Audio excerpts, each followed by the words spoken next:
Hello, hello, hello, everybody. And it's another marvelous Monday with Common Sense Uncensored.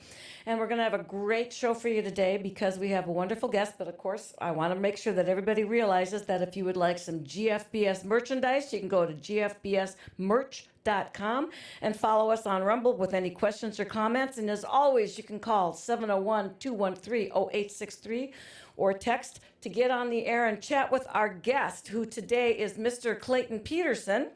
And he happens to be the co-founder and one of the gentlemen that runs Guns and the 701 podcast, which, if you've never watched, is not only informative but way fun. We are sort of kinsmanship because if you go to gunsandthe701.com, you're going to see his flamethrower on the front page, and I happen to have a flamethrower, and so does Paul. So it's the flamethrower family reunion today, and he happens to be a retired senior NRA field rep, so we're going to have a lot of fun talking today. So Clayton, how the heck are you? This is actually our first opportunity to do more than text. How you been? Oh, I'm doing great. We got a little snow down here, about 3-4 inches. So I was my up all gosh. night calving, but that's the nature of that job. So Well, I understand. In fact, I always blame snowstorms in the spring on y'all who have ranches and are calving, because it's sort of God's way of keeping you humble, is to make sure that you have a rough time calving. So I'm so glad to finally meet you, and I've watched your podcast, and I got to say, they're fun. Thank you. They're fun. You guys We have a good appreciate time. that. We You do. guys have a good time, and as, when we started that, yeah. we were filling in. Jamie and I were filling in for a radio host over in Mandan on a small little station, and we created a following. We were there for about 6 weeks, and then just once a week, I was driving up there, which got interesting, 100 miles every Monday. But I'll tell you what, after we got off there, people are like, "You guys got to do something." So for 2 months, I started figuring out how to do this, and we just launched, and boom, here we are. Almost it'll be 2 years in August. So yeah, been a great ride. Well, it's so much fun because it's really interesting to watch people go out and having a good time with their firearms, because in the media today, you're pretty much simply seeing firearms and the detriment that they cause, and you don't get to see, because if I had a quarter for every time somebody would look at me and go, "Why do you want to own a gun?" And I look at them and I go, "Well, they're fun." And people, they get this look on their face like they just smelled something that died. And I'm like, no, but these are the people that are so judgmental, but they've never fired anything. No, that's just it. I learned one thing with an anti-gunner or someone who's never been on the fence or never even fired a firearm in the past. They'll ask, why do you want one?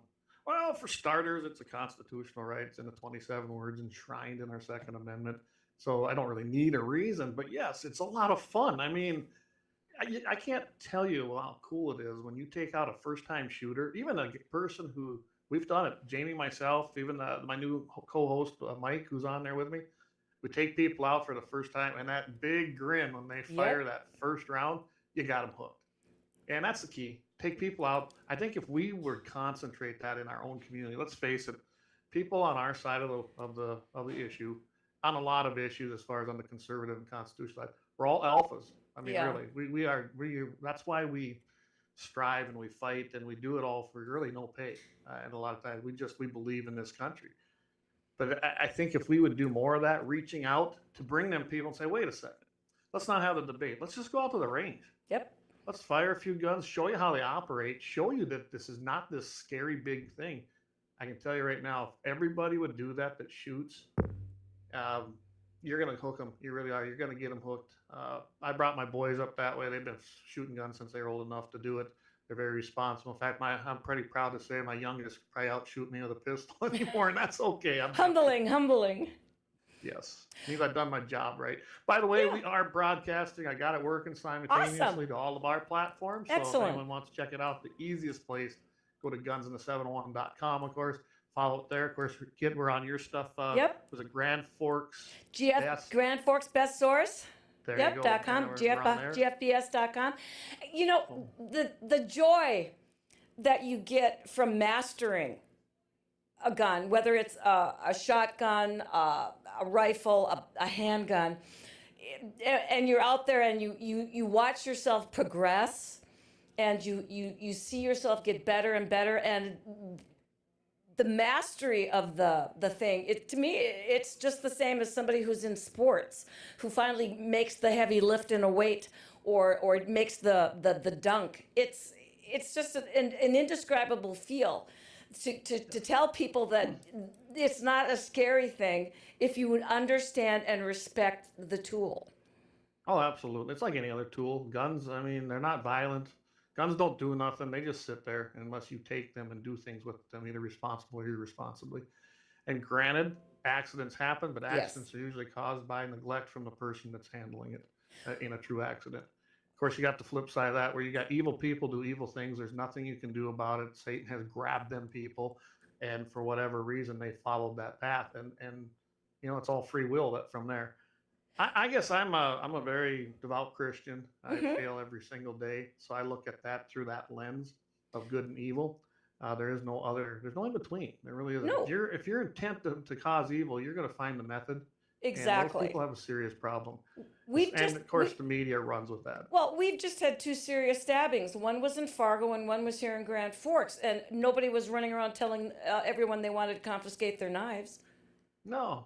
Although, you know what? There are states right now, Washington State, Colorado State, Oregon, they have all tried to implement some kind of knife control because Oh, my they have some of Lord. the most archaic gun laws. So guess what happened? Just as it happened in Britain, just as it happened in Australia when they banned guns, the evil criminals went forth and used knives. They started using knives. So now they want to restrict the length of knife and what you can do with it, where you can carry it. I just witnessed, I didn't go because of this policy. Usually I go to the GOP state convention. Yep. But with their policy, holding it down there, holding it over there in that communist nation of Fargo, North Dakota, Yep. and at the Sanford Health Center, they did not allow you to carry or protect yourself. I'm Had very metal aware. detectors. I'm very aware. It's insane. And I brought this issue up with several people in our Patriot groups. They're like, well, what are we supposed to do? Do not comply. Quit complying. Until we quit, it's not going to end. Find a venue. If we don't have a venue, you know what? Let's find something to build a venue of freedom somewhere. I actually Let's went do to the that. state convention, and I wasn't there for very long because I was actually very uncomfortable because I had to leave my gun in my car. And if I'm walking around, and as I was walking around the place, I'm looking around going, this would be just a dynamite place for somebody to, and of course you got to go through the metal detectors and everything else. So everyone's going, oh, we're safe. And I'm like, boy, you guys are sure silly because. Well, and we probably have some work to do in the legislature this Yes. coming session. I'm really worried. The public gatherings thing is a farce, guys. Yes, public gatherings is in our century code. I used to deal with this with NRA events. Oh, you can't carry guns at a public event, public gathering. Yes, you can when it's a private organization. The GOP is a nonprofit private organization that rented the facility. It is not a public gathering. It is not a public access gathering. You can't come in there on that floor unless you're a delegate, a paid member to both your district and to your state. It is not a public gathering. Therefore, you are exempt from that. And I'll argue that all day, every day, because I did it when I worked for the NRA, because we also required a ticket to come in. And we were exempt from it. I had several attempts from communists, what I call them commie sheriffs, try to shut us down. And I had none of it. I threw them out. Good for you. You're right. We need to be a little bit, but see, gun laws are written to keep us in line, the people that will actually comply with laws.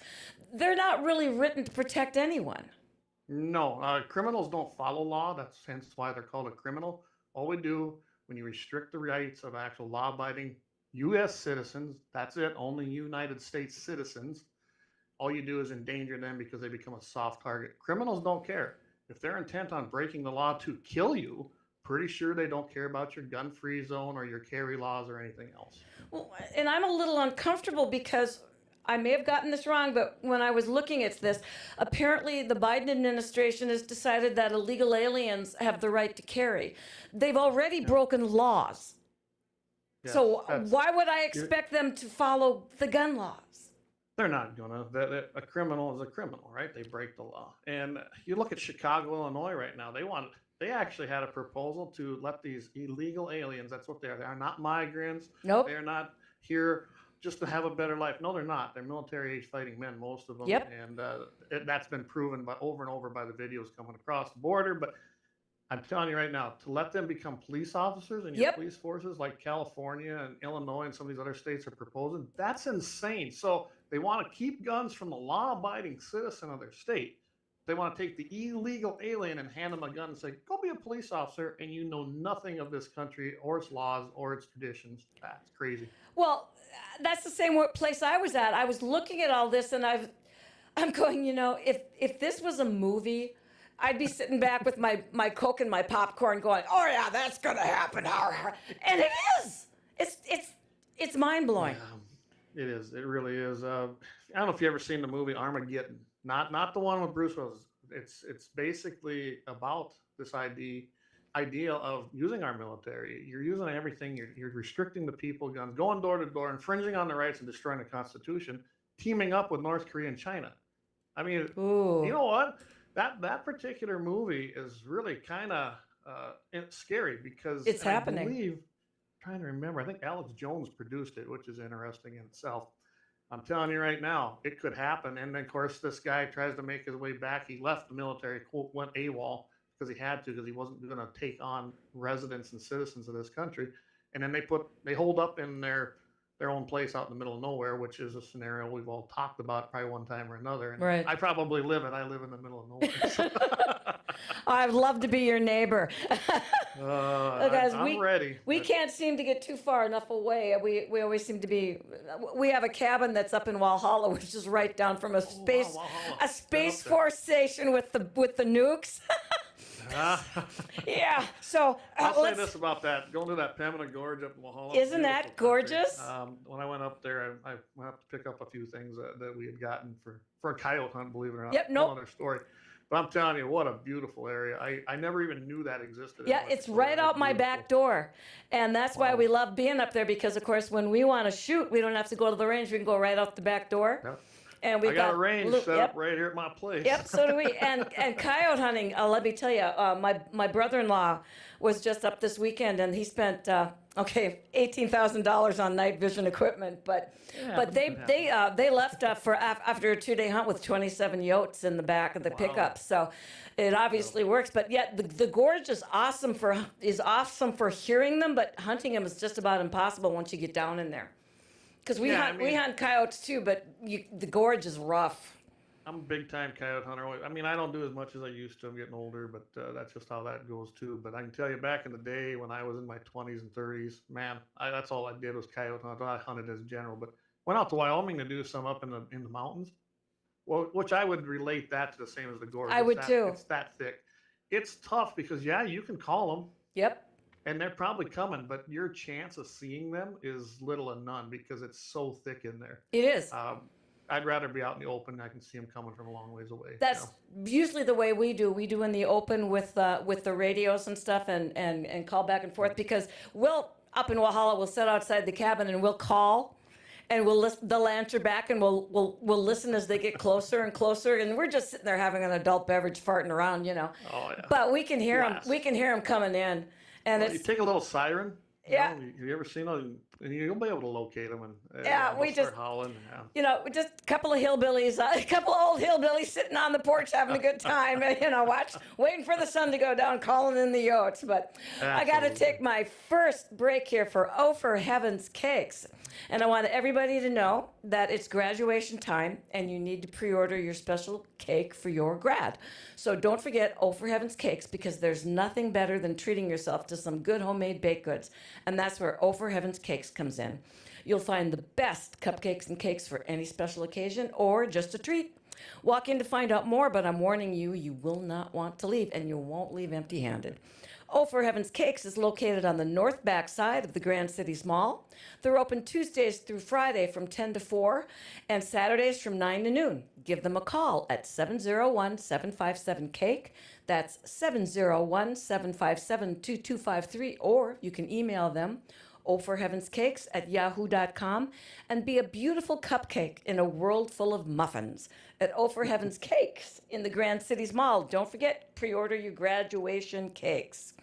All right, now I've got a question to ask you, because the right to keep and bear private property is where this is going to go because of the bump stock ban. that Yes. as unequivocally limits the right to keep and bear arms that are already commonly owned and in use. Those who own bump stock devices have been often asked and are looking to be required to either turn in their private property to the government or else destroy them without any recompense. And this is they're literally being asked to destroy their private property or hand it over. And if they don't, it could be a felony, up to 10 years imprisonment with a $250,000 fine. And if you are found to continue to own it. And the thing that scares me is this is literally giving the government the right to confiscate and or destroy private property, if you want to look at it that way. Absolutely. It's also a violation of due process. They're saying you're guilty of something that you never were. You bought it, you have it, you owned it. You completely legally. ATF reversed its decision on this. Yep. Luckily, there's been several lawsuits now, including one from the NRA, Gun Owners of America, Second Amendment Foundation, and they've all been done through the courts in Texas. And let's face it, don't know about you, but if you keep up with law and how this works in cases, you always look for a state friendly to your issue. Texas happens to be one of those. Mm-hmm. So therefore, they went there and they filed their cases on behalf. You, of course, to have a case, you have to have a violator, right? So you've had people who have actually violated it on purpose, and then they take the case. In all them cases now, the members of each of those organizations, which is millions of people, I mean, there's over 5 million just in the NRA, probably closer to 6 now. Now, we are excluded from that as this works through the system now, if you have a bump stock still. I can imagine that from the numbers I saw versus the numbers that were sold during the period when they were legal to sell, the non-compliance rate was about 99%. People said, nope, I will not comply. And that's my motto, guys. That's my mantra. Do not comply. We have to quit complying with stupid regulatory issues like this that are treated like law. It was not a law. And before everybody jumps down my case about Trump, yes, Trump started this. Yep. And I'm a Trump supporter. I think he had bad advice. It was pretty early on in his administration. I'd like to see someone ask him about it now, because I think he'd reverse that. And when he wins in November and he takes that oath of office again, January 20th, 2025, I imagine it's going to be rescinded and a whole new ATF will be reimagined. Because I have a feeling Department of Justice is going to be cleaned out. So that'll be good. I can only hope. But getting back to the intent and the historical use, of course, we all know Bruin decision, Bruin versus New York State Rifle and Pistol, that set the precedent for everything that's happening. So on the flip side of that, you can thank Trump for the justices that he did put on there. I don't agree with some of their decisions as far as whether they're conservative. Correct. But when it comes to the Second Amendment, they seem like they are upholding it with major decisions. Bruin set the case with historical use set now forth through every single court system down to your smallest one. And we're starting to see that. I've seen cases dropped. Of course, you don't hear about that in the drive-by media. I've seen cases, long time cases that have been working through the system. All of a sudden, boom, they just give up because they know they're going to be overturned. And some judges don't like that. You know, you got some judges don't care, but then you got the Ninth Circus out there. They don't care how many times they're overturned. But it's just, Bruin was a huge historical thing. And you can thank President Trump for that, for the justices he got through. You can thank the Senate for actually passing that at the time and approving those particular court justices. And you can also, NRA, Second Amendment Foundation, Gun Owners of America, they were all involved in that. And you got to thank them, because without all of them, we would be heading down a very, very different trail. Well, I'm always a little nervous because we have an AG in North Dakota that loves to tell everybody that he carries and that he's such a pro-gun person and everything else. Yet when we had the crazy man who shot up Fargo here a little while ago and killed an officer and wounded 2 others before he was taken out, he immediately went into restrict mode and started talking about all the things you're not supposed to have and the background checks and other things. And it wasn't yes, he was a legal gun owner, but there were so many other things that were going on with that. And then to immediately have the pro guy in the state go completely bonkers and go the other way, it's scary at any moment that this could happen to anybody. Yeah, absolutely. Drew Wrigley, I remember when he was running as the Attorney General, trying to get in there after Stenjum died. And Stenjum was not a pro-gun guy either, guys. Nope. I can tell you stories, and that's a whole nother show by itself. I've done a lot of battle with that office on behalf of our members and of our just friends of mine. But Drew Wigley, when I flat out walked up to him, I got one question for sure that I always ask a politician.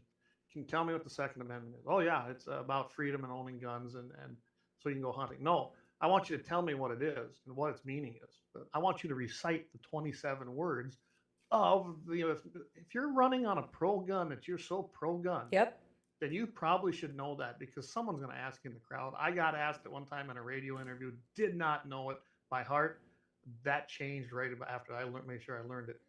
Drew Wigley could not tell me what it was. Then I pressed him on the AR issue.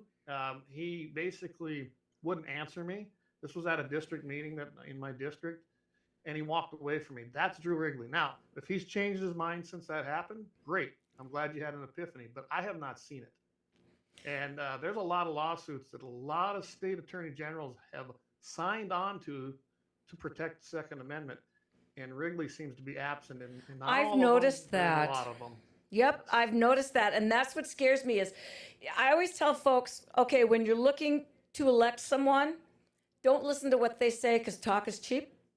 Yeah. Listen to what they do. Because Absolutely. what someone does is their actions. Their actions will always speak louder than words. And I could tell you I'm the freaking Queen of England. Big deal. I'm not. Yeah, So, I mean, he quite frankly, he scares me. I'm very nervous about him. I'm very nervous about him. He's probably better than, the Democrat that was running. There's no doubt about that. But I don't trust the man. And I got issues with that anyway, politicians. Till they prove themselves to me. You take I trust Jeff Magrum. Senator Magrum is fantastic. He was great in the House. He's great in the Senate. I trust Senator Magrum. I trust Rick Becker. There are people I trust, but I can tell you right now, Drew Wigley is not one of those. Okay, well, the reason I'm glad is because you have pretty much confirmed the way I felt. And I've met Drew and I've spoken to Drew and other things, and I got his wonderful, I carry, I was in the big city and I had to protect myself, so I carried yada, yada, yada. Good for you. Okay, Right? yeah. Woohoo! Well, and now Tammy Miller, who's running as a conservative, talks about standing behind the counter at her family store with defending it with a shotgun. And I'm like, oh, please. I can tell you that those commercials are insane. I hear that and I'm like, you know what? There's not a damn really good gun owner on the planet that would be bragging about that crap. No, I mean, I carry predominantly all the time, just because it's habit. I always have. But when you come out and you make ads like that, Yep. Really? Yep. I don't know if anybody realizes it. I always tell this when I was giving instruction, when I was teaching people that in self-defense stuff, carry your firearm because you may need it. Yep. Know how to use it proficiently because that is key. If you don't know how to use it, then don't carry it. Yep. Okay. Whether it's a gun or a shotgun, whether it's a pistol, whatever it may, take the training if need be. You should know how to use that firearm and respectfully use it. Now, will I use it to protect myself? I absolutely will. And you have to be willing to do that. If you pull your firearm, you better have already made a decision. You will shoot that person and take care of the threat. That threat may require deadly force. It may not. That'll be a decision you're going to have to make in a split second. But if you're not willing to use it, don't carry it. Don't have it with you. It's something that none of us want to do. I don't know about you. I don't want to kill people. Nope. It breaks one of the 10 commandments. Thou shalt Yep. not kill. I don't want to kill anybody. But I have to believe that if something happens where it's threatening my life and it's imminent, that it's going to happen, or my family, I am going to pull the trigger and protect our lives first. And I think I'm going to be forgiven for that one. I feel That's just the way I look at it. I feel the same way, and that's if you aren't willing to use it, then what you're doing is you're carrying a tool that someone may take from you and use against you. That's really Absolutely. stupid. Absolutely. And if you're carrying something you don't know how to use, that's even stupider. Even worse. Even worse. Yes, Yeah. absolutely. And you'd be surprised how many people I meet. Oh yeah, I got this Glock 9mm. That always seems to be the one. I was like, well, okay, that's not a bad gun. I don't one I would choose, but do you know how to use it? Oh yeah. Do you know how to take it apart? What do you mean? And I mean, you need to know everything about that firearm. You really do. You know how to take it apart. You know how to clean it. Know how to use it. Know how to operate it. You got to do everything with that. Get familiar with it. Shoot it. Find out. They haven't hardly shot it. What You take distance? them out on the range. What Yeah, they distance have is it no good clue. at? Yeah. And Yeah, most encounters in self-defense, believe it or not, close. they're less than 10 feet. Absolutely. And when you think about that, you know what I carry most of the time? It's a North American Arms 22 Magnum revolver. They're like this big. Yeah, they're I can small. carry it in my pocket, but I guarantee you it will take care of the threat if needed. Now, if I'm in different settings, I might carry something a little different. I might carry multiples depending on where I'm going. But I'm telling you right now, that particular firearm, you get hit with it, you might not kill the person, which is not my intent. You'll To kill slow them down. them. You'll slow them down, and you'll be able to get the upper hand, or just get out of the area. I've got a That little, to me is responsible. I've got a little pink Lady Smith and Wesson 38. There you go. Yeah, and it's got little pink Talon bullets. I'll look fabulous using it, darling. This is another favorite right Yeah, here. I my like my carrying husband that. my husband gets the biggest charge out of it, and I said, but if I'm going to shoot, I'm going to look fabulous. But I'm joking, but you know, the key is everyone goes, well, that doesn't have many bullets, and I said, how many do you think you should need? I mean, for my purposes, that'll do. Absolutely. I'm a big revolver guy. I used to carry revolvers all the time. I do switch back between a semi-auto. I know I own a lot of firearms and I enjoy. I can shooting see them all. behind you. Yeah, that's just a sample. I know. It's I know. I really enjoy doing that. And I catch a lot of grief for this behind me too. Why? I don't know why you tell people what you got. Is like I ain't afraid of nothing. No. In fact, I got a couple collectibles back there. You got the M1 Grand, which I love that. Military history of that firearm is astounding. I mean, I got a Mosin Nagant back there, which let's face it, that's not much of a gun, but it did the job, didn't it, for years and years and years. And We have an original flintlock. Flintlocks work just It's an fine. Single original shot. flintlock. It's been handed down through the family for literally centuries, and I mean, it's a good-looking gun. It's been well taken care of. I mean, it hangs on a wall right now because I don't plan to do much with it other than that. Yeah. But I mean, Oh, I enjoy you could carrying still use it. the judge shoots a 410. You can shoot 45s through it, 45 Colts, but I'm telling you right now, that judge with a 410 shell in it, depending on what you put in there, that'll take care of your self-defense needs too. What's the perfect gun? The perfect gun is the one you are most familiar with Yep. and know how to use proficiently. And you're you like willing to carry. use. Absolutely. I understand totally. I'm going to do a really quick my next property break. We're a little early, but because I want to switch gears here. So Paul, can we go ahead with executive properties? Are you still putting off that project around the house that's been bugging you forever? Do you think you can wait until spring and call a contractor and have the work done ASAP? Well, good luck with that. Executive Properties has openings right now to get that project done. In fact, you can check out their Google reviews. Diane says Executive Properties did a roof project and remodeled a bathroom in our house. We were happy with their quality of work, and the projects were completed in a timely manner. We will use Executive Properties for our next home project. Get that project done sooner than later. Call Executive Properties, 701-330-1273. Okay, I'm going to switch gears here because I've got something that actually rather scares me.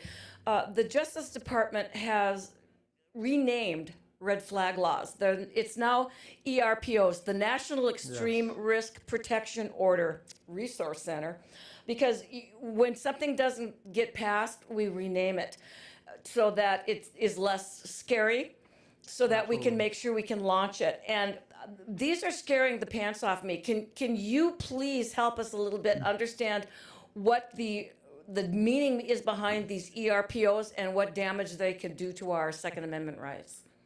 Well, you remember that little thing called the Safer Bipartisan Whatever Act, the Commie Act, I called it, that Biden got through. And unfortunately, we had a lot of Republicans vote for this too.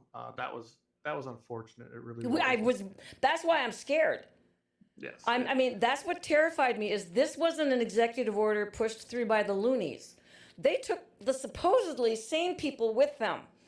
And and when I always talk to people about the uniparty, where whether you've got the D or where you've got the D or the R, they're both on the same side. And this is why I am so scared, because this has got backing, unfortunately, from both sides, and that is terrifying.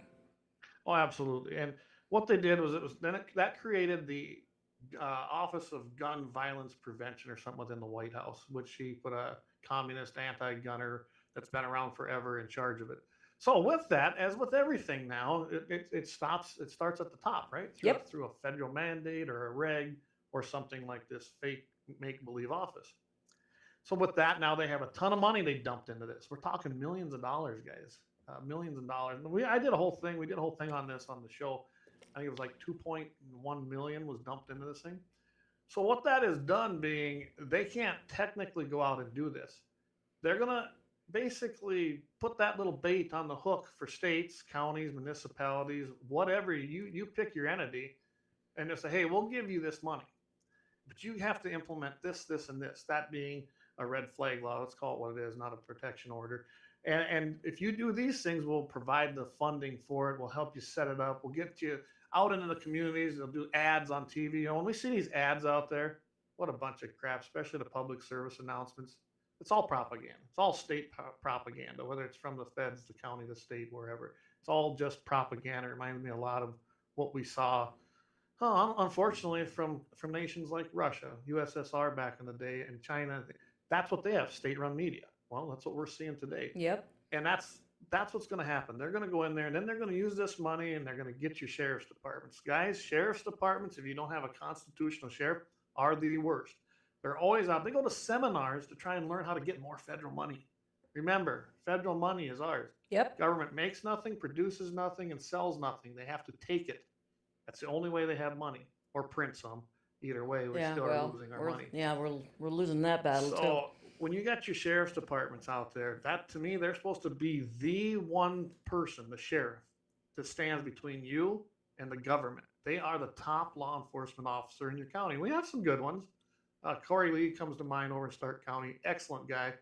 And he knows and understands the constitutionality of being a sheriff. But no, we got sheriff's departments taking this money because they want some special thing. And then they start implementing whatever the strings are attached to it. That's the scary part.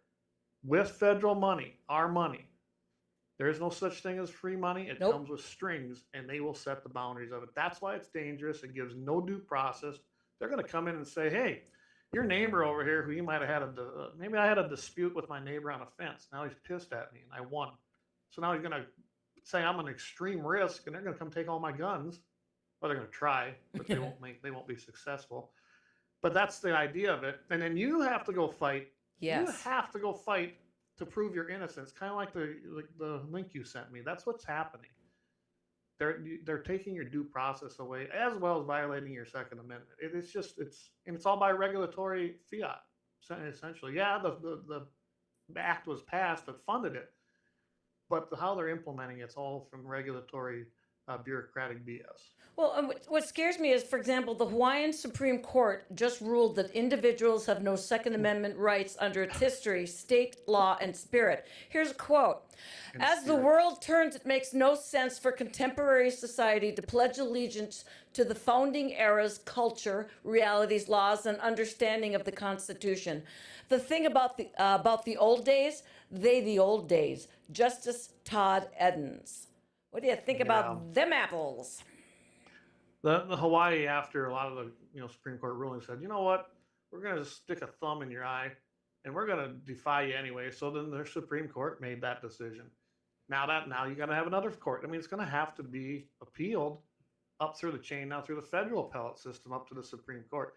Our court systems are going to get very busy, and I think that's what you're seeing. When you saw Colorado and Maine and some of these other states that tried to keep a presidential candidate off a ballot. Yep. When there's been no charge he's been found. I mean, no guilt, no decision. But yep, he's been charged with it. So it's, Rush Limbaugh always put it's not about what you can prove, not about what's happening. It's the narrative. Yep. It's what you can form as the narrative. And he used to say that it doesn't matter. Once it's said, it's out of the bag, right? Then it becomes the actual quote fact, even though it's not. And that's what's happening here. They're throwing one lawsuit after another in the Second Amendment's battle because they're losing. So they're financed well. I'm telling you, these people are so financed. Everyone thinks the NRA and the other groups are so financed big. No, in comparison, beans. I'm telling you, as a guy who worked there for 10 years, we did not have the money to fight like the other side did. They are 10 times more powerful, not even 100 sometimes, depending on what issue it is. Well, and they love any of us. They love buzzwords. Assault weapon. Yep. They took AR, Yeah. light rifle, Model 15, and turned it into assault rifle. That's a big, scary term, isn't it? Yeah, it is. Well, if you, especially if to the, I like to call them useful idiots. Well, think about the narrative they set through that whole thing, starting all the way back to the Brady campaign when they were pushing the assault weapons ban, which then morphed into other things. That didn't resonate. And then after that ban went and expired in 2001, the Wild West didn't happen as they predicted. They had to change their narrative. And then it became what? Weapons of war. Oh my goodness. Oh, we can't have weapons of really? You're crazy. You want a weapon of war on the street? Well, Jamie and I did a whole thing. We even got a T-shirt made for it. What weapons of war? You know, the crossbow, your 30-06 Springfield, every single firearm, except at that time when they were saying it, the AR-15 was not a weapon of war. All the other firearms were literally weapons of war until Ukraine come by and we shipped ARs over Oh, there. God.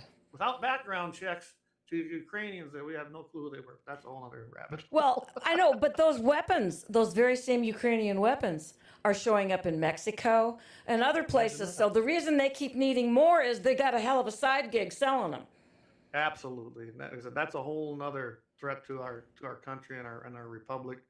And Kramer, unfortunately, has been part of it. Armstrong's been part of it. They funded it. They think it's fine, and it's not. It isn't. To quit. We need to quit funding. It isn't. And what scares me is I'll give you an idea of where we're headed. You were talking about sheriffs and stuff, and the you're not gonna believe this one, but hang on. The chief, the Toronto police chief. I know it's Canada, and I know that's a whole nother rabbit hole, but the Toronto police told residents to leave their car keys at their front door, so thieves, when they want to steal their car, will just open the door, walk in, grab the keys, and steal their car because you don't want to risk getting physically attacked in your own homes. Oh wow! Yeah, here. Kid you not. Now that's his answer to someone wanting to steal your vehicle or whatever because they're having a big problem with cars getting stolen right out of their driveways. And he says, well, people could break into your home and then there will be violence. So just leave your keys on the porch. Yeah, well, it's Canada. Look what I understand, but all things good from Canada, all things bad from Canada seem to trickle in. And I mean, now you can't protect your own property. And that's what they want. They want you unprotected. What does every dictatorial regime do? First thing they do is they take away your guns, either by force or by law or by fiat regulation. The first thing they do is disarm the civilians. Talk to the Jews about how that went for. Yep. I don't think the Jewish people are very happy with that result in World War II. But that's the first thing they do because you can't protect yourself. You can't fight back. And they encourage you not to. I mean, last session, or not this last session, the session before, we had to fight for your stand your ground bill. And we were facing a lot of opposition with that. And I actually told the Catholic lobbyist basically exactly what I thought of him afterwards. And then because he was against this because it's going to take life. That was a whole nother discussion. Then I forget who it was. I believe it was a West Fargo or Fargo Democrat that was on that Judiciary Committee.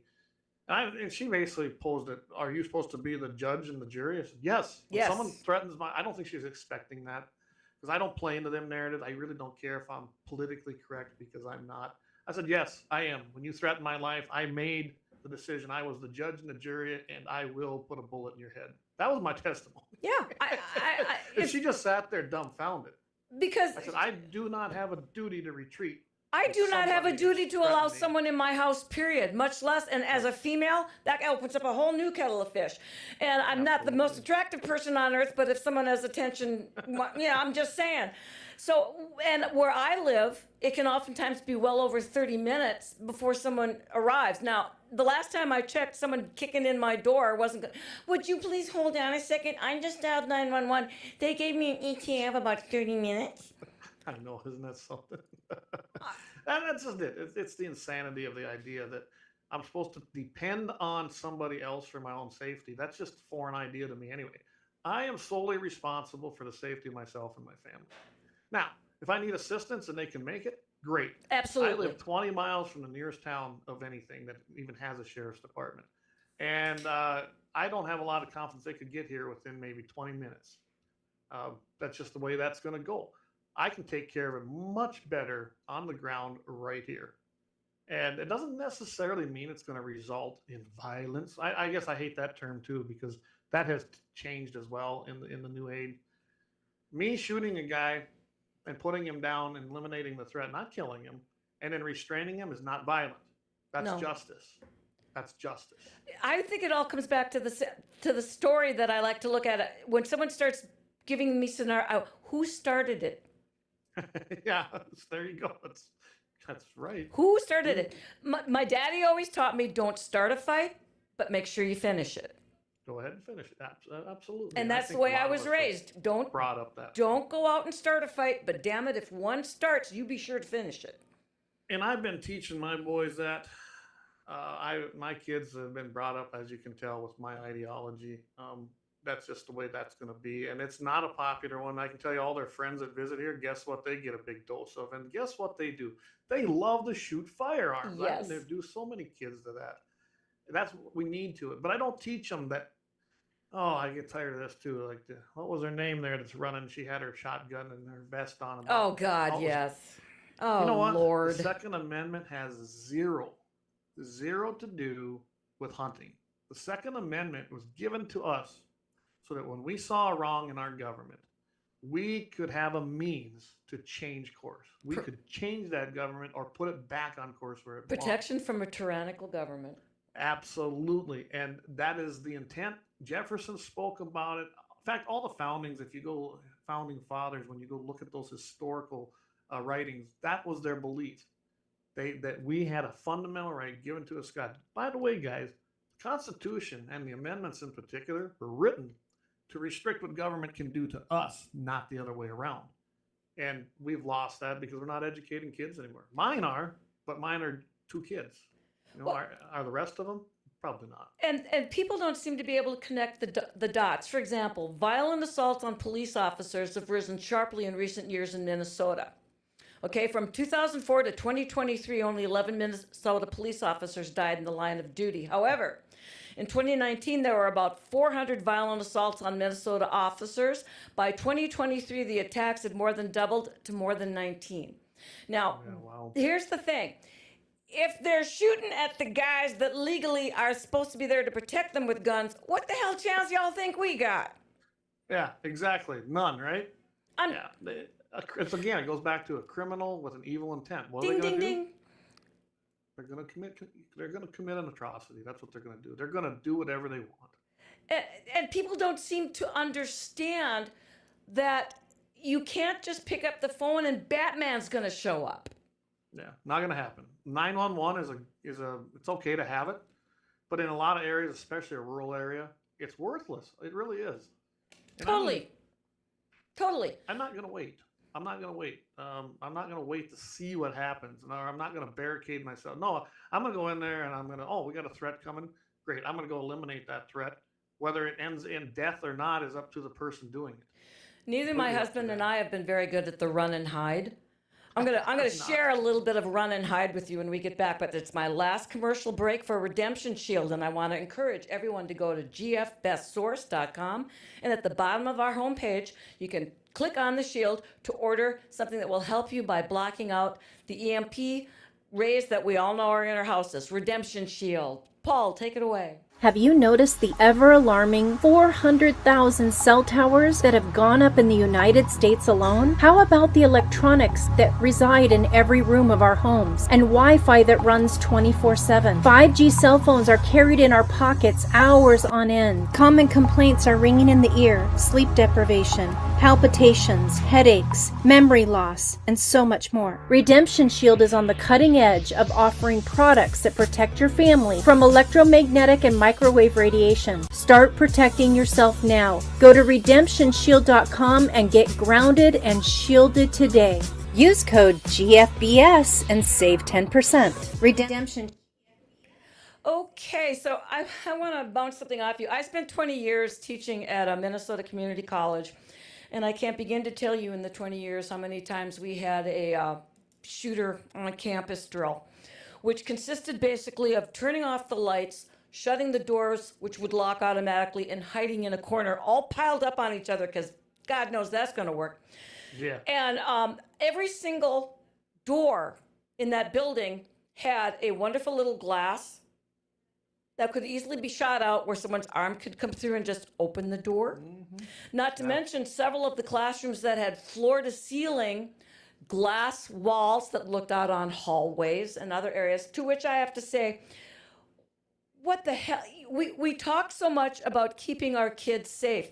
Number one, even if you have a police officer on campus, you can't expect that they're going to be the one that's going to be able to find where everybody's going. Number two, you have just shut all of your people that are vulnerable into a small room that can be easily accessed and piled them all into a corner.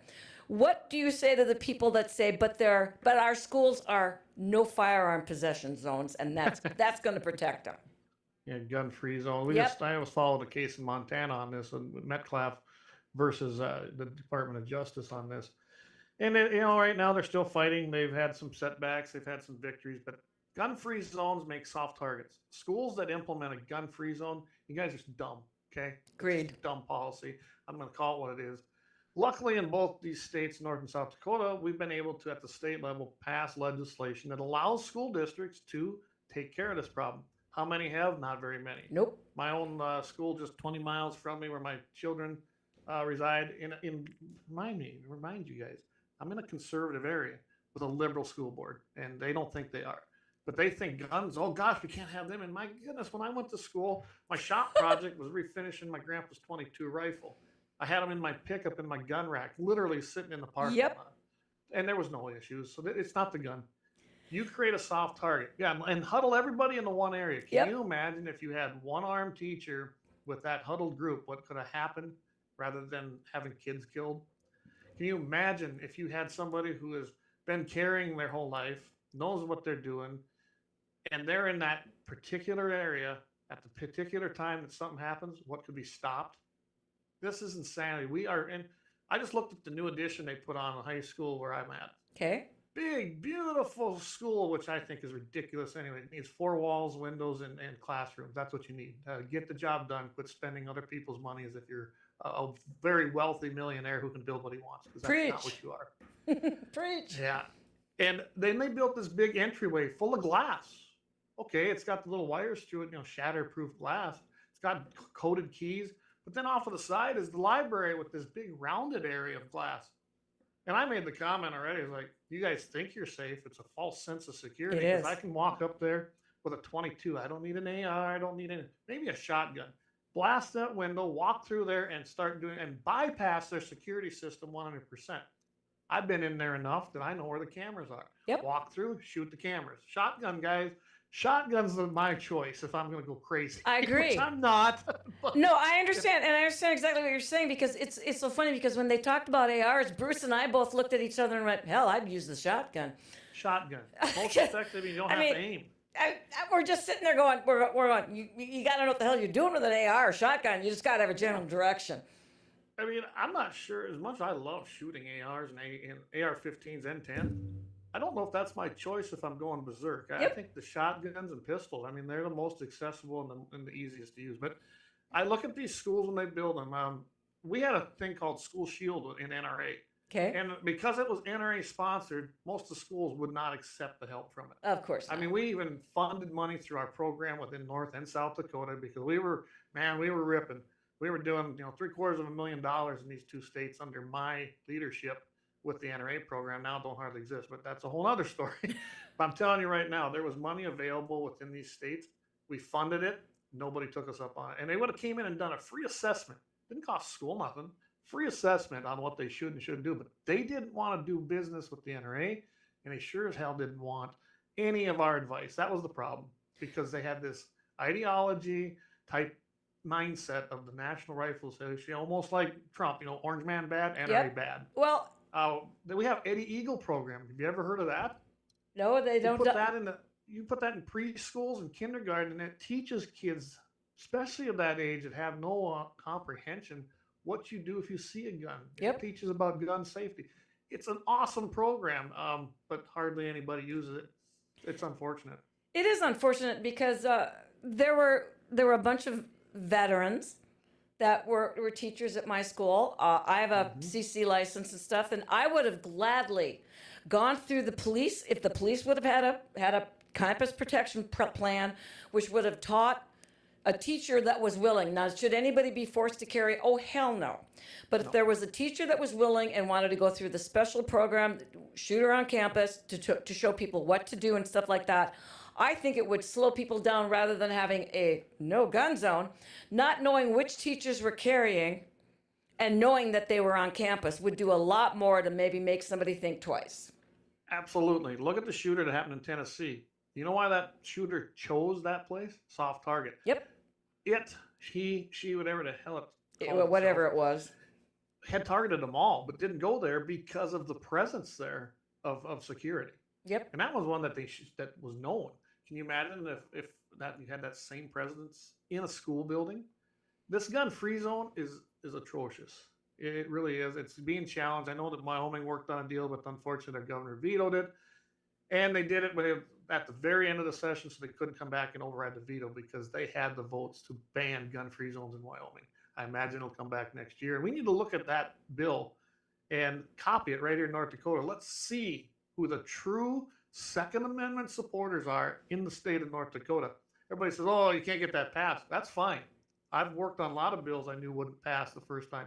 Reciprocity, right to carry, constitutional carry. Yep. They don't always pass right away, but you are able to find out who your enemies are and either eliminate them or try to change their mind. It's easier to eliminate them most of the time and put someone in there who is with you and loves freedom, loves the country, and loves your constitutional rights. It's way easier. And that takes us right back to who's walking the walk and talking the talk versus just parroting. I'm a pro Second Amendment. You know how easy it is to say I'm a pro Second Amendment person, and then the minute shit hits the fan? Absolutely. I've seen this from a lot of the politicians. Look at Doug Burgum. I can't stand that. That guy supported red flag laws. Yes, he did. When Wardner and our Republicans and Baszler were trying to push it through. Yep. And then all of a sudden, oh no, we didn't understand it. Oh, bull! There was money on the table from the feds for it, and that's why it was happening. They wanted that money. And it's just like Burgum says he's for oil and coal. The hell he is. He does every green energy thing he can think of. Yes, he which does. Is not green, by the way. It's actually more expensive and dirtier. And now we're going to go put these stupid charging stations along the interstate. What is it, every 50 miles? Yep. He didn't have to do that, but he took the money. And by the way, you, the taxpayers of North Dakota, are going to end up paying for that. You should have told the Department of Justice, no, we don't want that grant. We're not going to do it. Let private industry do it if it needs to be done. They will react to the demand. That's the way this works. Here's another fun thing about those charging stations. They're full of copper wire. How long do you think that's going to last? Yeah, it's insane. I'm just saying. They're low because that's the only thing that can do it is the copper wiring. They're loaded with copper wire. Yeah. And those mines primarily are not here in the country anymore. No, and the money that's made by stripping said copper wire is why so many people that actually have electric cars say I pulled up to the charging station and it wasn't working. In fact, it was That's in right. pieces. Now, and I've been in a Tesla. My uncle has one. It's awesome. I think we were onto something by putting. I'm about power and efficiency within my vehicles, whether it's tractors, cars, pickups, whatever. I know we got off subject here, but that particular idea of having an onboard diesel or gas generation system for your motors at each wheel will give you 100% torque, 100% efficiency. That would work. You don't even need a battery. You don't need to have that heavy, expensive Chinese battery in it. We've been doing it in the coal mines for years. Those trucks have a diesel generator that power electric motors at the wheels because there's no system that can take the torque they need. Why? It's already there. The technology is there. I'd love to see it in tractors.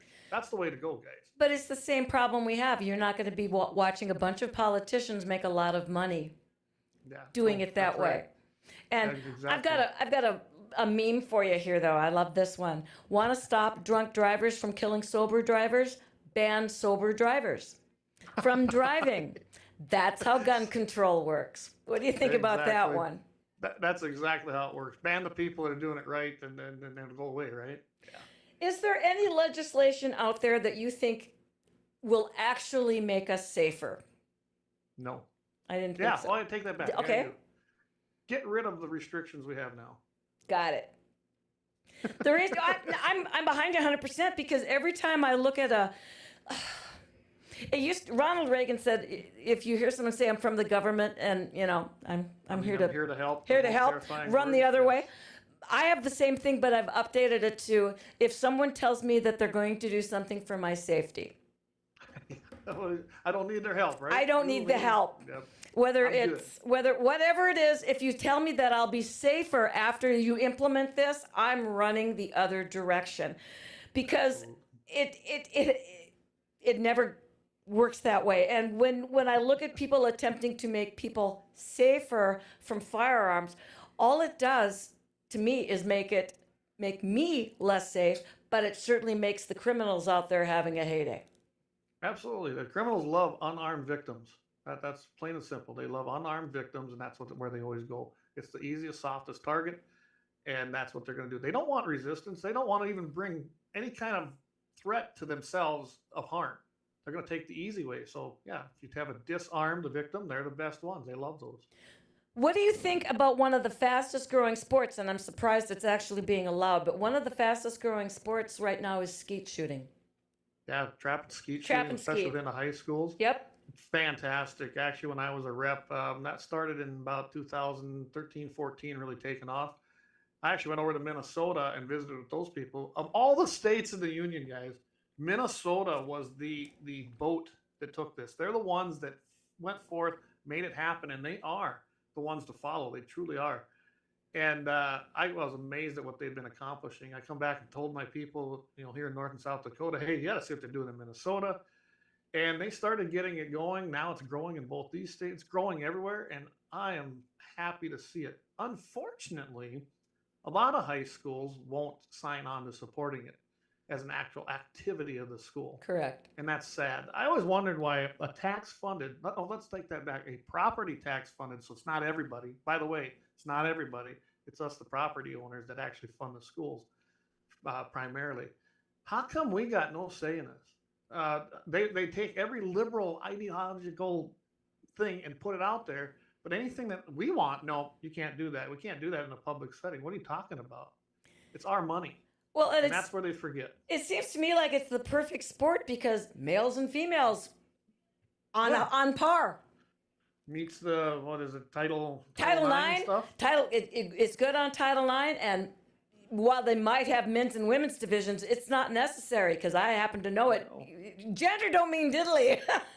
Not in shooting. Not it in really shooting, don't. it doesn't. When I was instructing, doing firearms instruction, what I loved was having a group of women. I always told people that I will teach 20 women how to shoot before I ever want 20 guys. And they're like, why is that? Because it said women come in generally not knowing what to do. That's why they're there. They want to learn. And they listen. Yep. Men, they already have this idea they're best at everything, but they came to the class for some reason. And then they want to tell you how they should do it. Yeah, that's the difference. Well, and I used to do a thing with my students and stuff, and because of women wanting to be Army Rangers and things, and there's obviously problems. We don't have the physical strength and everything else, but I said, you want to know what? Women make Jim Dandy snipers. Women can shoot just as well as men, if not better. I found that, a lot of times they take the patience. I don't know. Men are just, we're a lot of us are alpha males. Let's just face it. If you're a shooter and you do what we do, we're pretty much in that type 1 Yep. alpha type setting. And we want to do it fast, do it right, and prove you wrong, right? Yep. Well, women don't do that. Women want to do it right and do it right again and again, and they want to perfect it. Yes, we do. They take their time. We want to get real good. Some of the best shooters I know are women. They really are. And they're not police officers. They're Nope. not military. They're just regular run-of-the-mill people that like to shoot. And I'll shoot side by side with women, men. I don't care. That it is a sport that everybody can do. And by the way, you don't need any special talent. Nope. You can be taught that. And you can do it for life. That's why, to me, it's the perfect sport to have in high school. My goodness, everybody can do it if they want to. Don't have to be tall, don't have to be built big, don't have to be anything special. And actually, even You can do it from a wheelchair. hey, yep, I was going to say handicapped or handy capable, whatever they want to call them these days. Yep. They're good too. They can Yes, do it. They are. So, Yep, Clayton, absolutely. our hour has just flown by. This was very enjoyable for me. I really had a good time, and I believe it was very informative. Is there anything you'd like to leave the people with today? You know what? Be very, very active. Don't be complacent. Get involved. Pay attention to your legislature. Just because we're in North Dakota does not mean we are safe from gun laws. We have anti-gun laws come up every single Every session. session. And guys, it starts now if you want something to go through, not January. You got to do it now. You got to lay that groundwork, find your sponsors, get things written how you want them. And of course, I got to plug the show every Wednesday night, 6 o'clock p.m. Mountain, 7 o'clock Central. Guns in the 701 is the easiest way to find us, and just follow the links. But we're on Rumble, Facebook. I call it Fascist-book. CommieTube when we're not banned. Our ban ends on Wednesday again, so you got to go over to my backup stream at the Shootist93, and that's our backup stream that we have. And this time we got banned because we had a picture or a video of a prairie dog that was exploding that we've been using for almost 2 years. Now all of a sudden it's bad. Animals. Yeah. Okay. So, Well, you go against community standards just as much as we probably do, darling. Yeah, I love Rumble. We don't get nothing after I learned the platform was able to get us on there and do it. I still haven't been able to put our live comments into our shows, but I do monitor it on a separate screen, and it's really taken off over there. But I'm telling you, we got a lot of stuff and a lot of content on our. You guys are fun. ones. You guys have fun. I enjoy And I we'll enjoy come back watching your anytime. show. Well, we appreciate that. You know what? We're gonna have to have you on as a guest. I would love to. I would absolutely love to. You guys are fun. I enjoy it. And you have a flamethrower, so you're already near and dear to my heart, honey. Everybody, it's time for us to go. Clayton, thank you again so much. It's been awesome. Common Sense Uncensored, Keep your folks. powder dry. We got another one in the can, everybody. Bye-bye.